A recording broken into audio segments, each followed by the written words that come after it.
Bonjour les amis, nous allons parler des conséquences de la communication.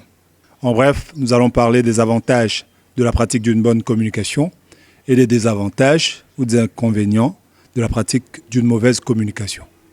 Sans plus tarder, allons-y. Contactez-nous au 0421 73 55 697. Gerlos, vie, vol de tes ailes.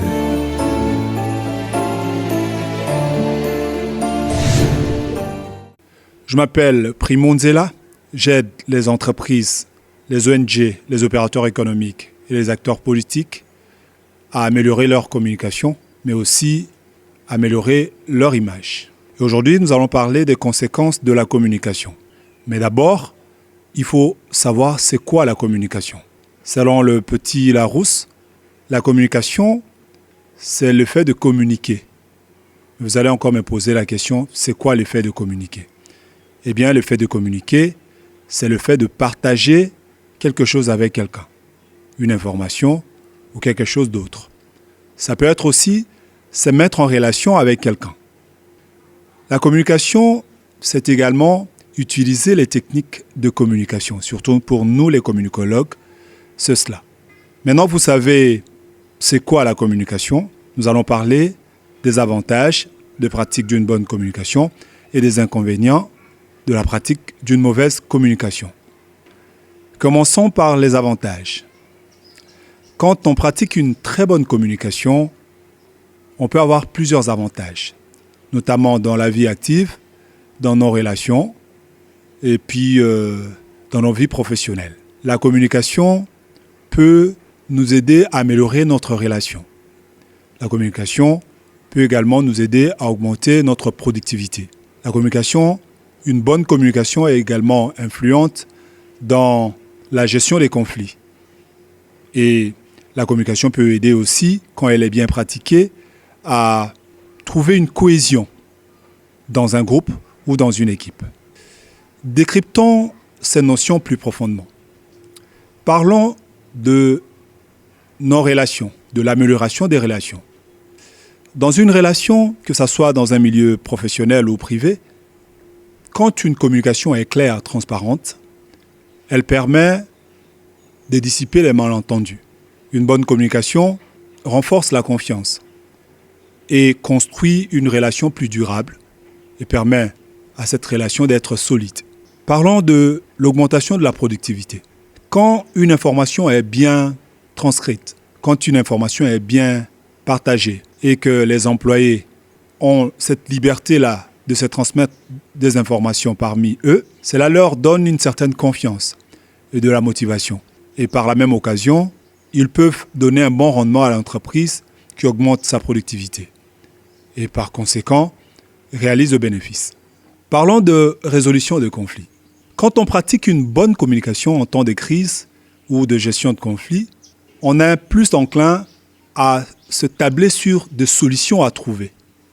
Les discussions vont plus se baser sur les solutions à trouver.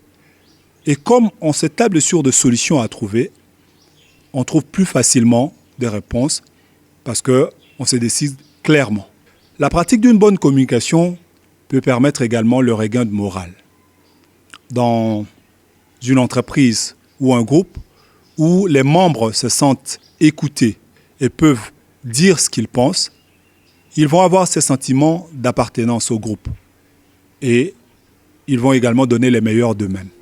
Ils vont non seulement adhérer à certaines décisions, mais aussi s'approprier ces décisions-là. La pratique d'une bonne communication peut aider également à annoncer des changements, à gérer ces changements. Je prends l'exemple d'une entreprise où les gens sont habitués à travailler à main nue ou à utiliser des moyens traditionnels. Eh bien, si vous amenez de la nouvelle technologie, c'est important de bien communiquer pour que ces travailleurs non seulement acceptent ces changements, mais qu'ils puissent aussi se l'approprier. Ça peut être le cas d'une communauté qui est habituée à des plantes traditionnelles pour se soigner, à laquelle vous amenez des vaccins. Mais il faut que cette communauté-là soit bien informée de manière à accepter ces vaccins, mais aussi à s'approprier cette vaccination. Une bonne communication permet également d'améliorer les relations avec sa clientèle, à travers des pratiques de marketing, mais aussi de relations publiques. Eh bien, vous pouvez gagner non seulement la fidélisation des clients, mais vous pouvez également augmenter le nombre de vos clients. Une bonne communication permet en dernier lieu de construire une bonne réputation, de construire de la notoriété. Parce que vous savez, avec les réseaux sociaux actuellement, beaucoup d'entreprises, beaucoup de personnalités ont vu leur réputation se salir. Eh bien, une bonne communication peut permettre de rétablir la vérité et de soigner la réputation ou la notoriété d'une marque, d'une entreprise, d'un opérateur économique ou d'un acteur politique. Nous venons de finir avec les avantages de la pratique d'une bonne communication. Parlons des inconvénients de la pratique d'une mauvaise communication. Eh bien, vous savez, que ce soit dans la vie privée, professionnelle, ou dans différents contextes sociaux, ou encore dans différents faits, la pratique d'une mauvaise communication ou une communication efficace peut avoir des conséquences dramatiques sur les rendements, notamment la diminution de productivité et une perte de recettes, de bénéfices, notamment le regain de conflits, la méfiance et bien d'autres. Entrons dans le vif du sujet en parlant des inconvénients. Je prends l'exemple de la baisse de productivité. Dans une entreprise où les instructions sont données de manière manquante, où l'information ne se partage pas comme il faut, où les gens n'ont pas la libre expression, il peut se créer une dégradation de l'ambiance dans l'entreprise. Il peut se créer également de la démotivation et les travailleurs, quand ils sont en conflit, quand ils ne peuvent pas s'entendre entre eux, eh bien, ils vont être démotivés et le rendement ne sera pas bon. Il y aura diminution des productivités et perte de finances également. C'est aussi le cas de la gestion de conflits. Quand dans une gestion des crises ou des conflits, il n'y a pas une bonne communication, il n'y a pas de transparence, ça peut susciter de la méfiance. Ça peut aussi susciter de manque de crédibilité. Eh bien, ces conflits ne sera pas géré comme il se doit et les gens auront plus tendance à se méfier et à s'entretuer. La pratique d'une mauvaise communication peut également décourager les travailleurs qui ne se sentent pas écoutés. Les travailleurs qui ont le sentiment qu'ils sont rejetés vont être découragés. Et cela peut entraîner de la désertion. Cela peut faire que l'entreprise perde de talent et par ricochet, il y aura un manque de productivité.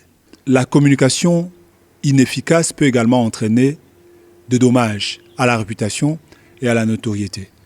Je crois plusieurs entreprises, surtout les entreprises de téléphonie mobile, s'attellent à communiquer le moindre détail à leur clientèle, au public, de manière à éviter que leur notoriété, que leur réputation ne soit salie, parce que la mauvaise communication peut entraîner de dommages à la réputation d'une entreprise. Par ces quelques points, nous venons de parler des conséquences de la communication. Nous avons épinglé les avantages de pratique d'une bonne communication et les inconvénients des pratiques d'une mauvaise communication.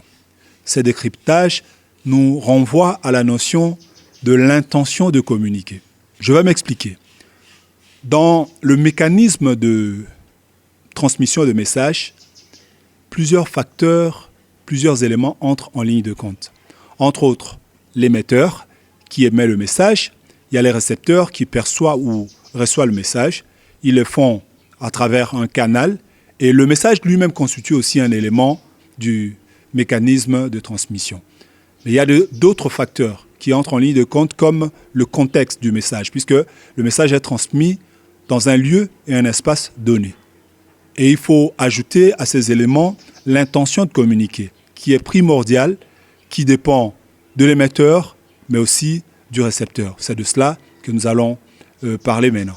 Et c'est l'interaction entre l'émetteur et les récepteurs qui constitue ce que nous appelons la communication. Parce qu'à un certain moment, l'émetteur reçoit aussi le message ou le récepteur émet également le message.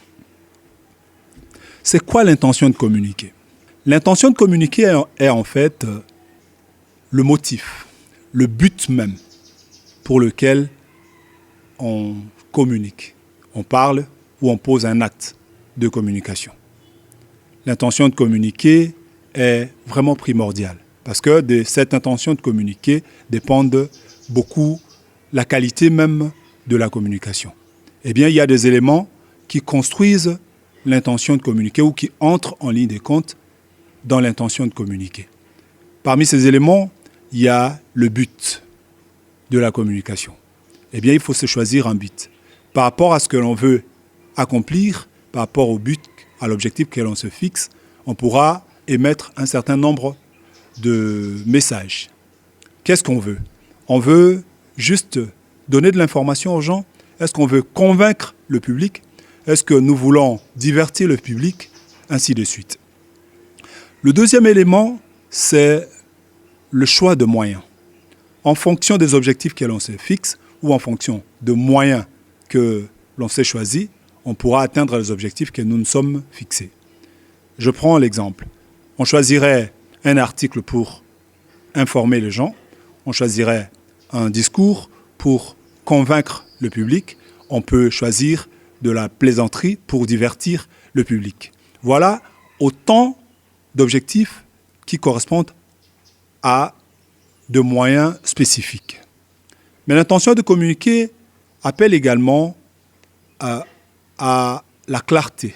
Il faut clarifier son intention de communiquer. Le fait que l'on clarifie sa communication, que l'on puisse avoir la cible bien encadrée, peut nous permettre d'atteindre plus facilement notre objectif. Je dois vous indiquer que l'intention de communiquer n'est pas seulement dans l'émission de messages. L'intention de communiquer est aussi tributaire, est aussi influençante, dans la perception du message. C'est-à-dire, de l'intention de communiquer dépend également la manière de percevoir le message. Et en dernier lieu, je vous dirais que l'intention de communiquer est implicite. L'intention de communiquer n'est pas explicitement déclarée. Ça veut dire qu'on ne vient pas comme ça dire, écoute, voici mon intention de communiquer. Non, non. L'intention de communiquer est déduite de 3 facteurs. L'intention de communiquer est déduite du contexte de la communication. Elle est déduite également du langage utilisé dans la communication. En dernier lieu, l'intention de communication ou de communiquer est déduite du comportement de l'émetteur ou du récepteur qui perçoit le message. Et de ces facteurs dépendent l'intention de communiquer. Voilà que nous venons finir avec l'intention de communiquer qui n'est autre chose que le moteur même de la communication parce que de l'intention de communiquer dépendent la conception et la transmission de messages alors que l'intention de communiquer en même temps influence la perception du message. De cette notion d'intention de communiquer, nous allons voir aussi la notion de l'autocommunication. L'autocommunication est un concept que moi je développe, qui sortira dans mon prochain ouvrage.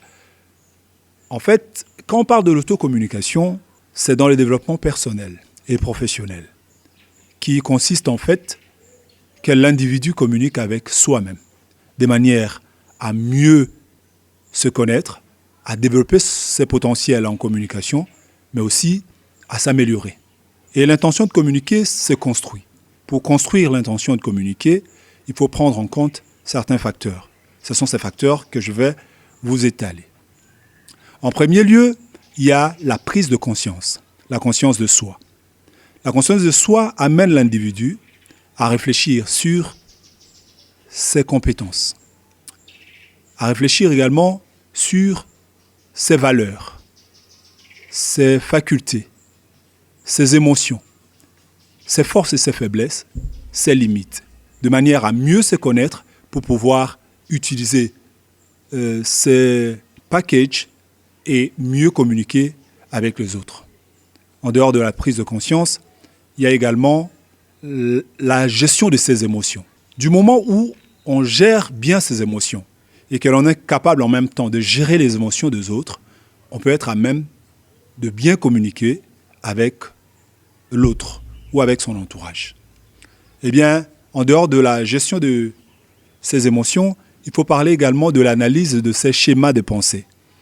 Il faut trouver dans ces schémas de pensée les facteurs limitants ou favorables, aidant donc, de manière à réajuster les schémas de pensée. Beaucoup vont encore me poser la question, mais c'est quoi les schémas de pensée? Restez accrochés à cette vidéo parce que je vais vous placer un mot, je vais vous expliquer ce que c'est les schémas de pensée à la fin de la vidéo. On parlait de l'autocommunication et nous étions dans l'analyse des schémas de pensée. Mais il n'y a pas que l'analyse de schémas de pensée. Il y a des pratiques que nous appelons des pratiques réflexives. Et parmi les pratiques réflexives, il y a le fait de se poser de questions. Se poser de questions sur sa manière de parler, sur sa manière d'agir, sur sa manière de réagir face à certaines provocations ou à certains faits, de manière à bien appréhender cela et pouvoir mieux communiquer avec les autres. Parmi les pratiques réflexives, il y a aussi l'effet, par exemple, d'avoir un journal de bord. C'est-à-dire vous notez différentes réactions venant de vous. Vous notez également votre manière de parler, votre manière d'agir, de gérer vos émotions, de manière à suivre ces différentes manières de réagir pour pouvoir vous améliorer. Mais la pratique réflexive renvoie également à demander aux autres, à avoir un feedback venant des autres. Cela permet à ce que ces personnes, pour la plupart de confiance, puissent vous donner une perception, je voulais dire, extérieure de vous, de votre manière d'agir, de votre manière de parler, de votre manière d'être ou de réagir devant les autres. La pratique réflexive amène également à considérer les critiques comme des opportunités pour pouvoir s'améliorer. Il ne faut pas voir dans les critiques des occasions d'attaque personnelle. Il faut les considérer comme des opportunités pour pouvoir s'améliorer. Et la pratique réflexive nous amène également à nous adapter à certaines situations, à nous adapter aux différentes personnes pour pouvoir mieux communiquer avec eux. Et cela nous amène à la notion de l'intelligence émotionnelle. L'intelligence émotionnelle n'est autre chose que l'effet de s'adapter aux différentes situations ou de s'adapter aux différentes personnalités, de manière à mieux communiquer avec eux. Nous en avons fini avec l'autocommunication et les différents facteurs qui entrent dans la construction de l'autocommunication. Je vous avais dit à un certain moment que je vous parlerai de schémas de pensée. C'est quoi les schémas de pensée? Les schémas de pensée sont une notion de la psychologie qui sont très importants dans l'émotion, dans la manière de réagir ou dans la manière de traitement de l'information d'un individu. Les schémas de pensée sont donc de structures spécialisées mentales qui permettent à l'individu d'acquérir un certain background à partir des événements, des situations qu'il a vécues. Et ça permet à l'individu de traiter l'information d'une certaine manière. Ça veut dire ça joue sur sa manière de capter l'information, de décortiquer cette information et surtout de l'interpréter quand les informations sont nouvelles. Les schémas de pensée permettent également à l'individu de pouvoir anticiper ou planifier des événements ou des réactions d'autres personnes. Les schémas de pensée ont deux catégories. On distingue les schémas de pensée adaptatifs qui concourent au bien-être, qui entrent en ligne de compte dans la résilience et de l'individu. Alors que les schémas de pensée inadaptés sont des schémas de pensée qui contribuent aux distorsions cognitives, qui peuvent entraîner des troubles psychologiques ou carrément des troubles émotionnels. Ces schémas de pensée sont utilisés en psychologie dans deux cas. Il y a la thérapie de schéma. La thérapie de schéma a été développée par Jeffrey Young, qui a aussi beaucoup contribué dans différentes théories de communication. Jeffrey Young a développé la thérapie de schéma pour pouvoir identifier chez l'individu quels sont les schémas inadaptés qui le détruisent émotionnellement et pouvoir les identifier et les remplacer par des schémas adaptatifs. Pendant ces temps, il y a aussi l'autre facteur, le deuxième cas pour lequel on utilise les schémas de pensée, il y a la restructuration cognitive. Eh bien, la restructuration cognitive n'est autre que le repérage par des individus eux-mêmes des schémas qui sont inadaptés, de manière à les remplacer, à les corriger et pouvoir les remplacer par des schémas adaptatifs. Et vous comprenez que quand on utilise les schémas de pensée, cela concourt à l'amélioration de la qualité de vie, à la manière de réagir d'un individu face à différentes situations. Nous venons pratiquement de passer en revue différentes notions de communication. On a parlé des conséquences de la communication, des avantages de la pratique d'une bonne communication. On a parlé des désavantages de la pratique d'une mauvaise communication. Nous avons parlé de l'intention de communiquer qui constitue le moteur de la communication parce que, influençant la construction et la perception ainsi que la transmission du message, et puis ayant de l'influence également sur la manière de recevoir le message. Nous avons parlé de l'autocommunication, qui est donc cette manière, cette faculté à communiquer avec soi-même de manière à s'améliorer pour pouvoir mieux communiquer avec les autres. On a épinglé ces différents facteurs qui entrent en ligne de compte. Et en dernier lieu, je vous ai expliqué en bonus les schémas de pensée qui ne sont autres que des structures mentales essentielles qui prennent en compte les différentes expériences du passé pour permettre à l'individu d'appréhender ou d'anticiper les événements à venir ou les réactions d'autres individus. Eh bien, vous allez vous poser la question, mais pourquoi M. Primo est en train de nous truffer de toutes ces notions de communication? Aujourd'hui, chers amis, vous devez savoir que la communication est partout dans la vie. Comme dit l'école de Palo Alto, on ne peut pas ne pas communiquer. La communication est partout. Vous êtes opérateur économique, vous êtes obligé de communiquer pour faire accepter vos produits par vos clients. Vous êtes acteur politique, vous êtes obligé de communiquer pour vous faire accepter par votre électorat. Vous êtes activiste de droit de la société civile, eh bien, différentes actions que vous posez doivent être acceptées par votre public cible.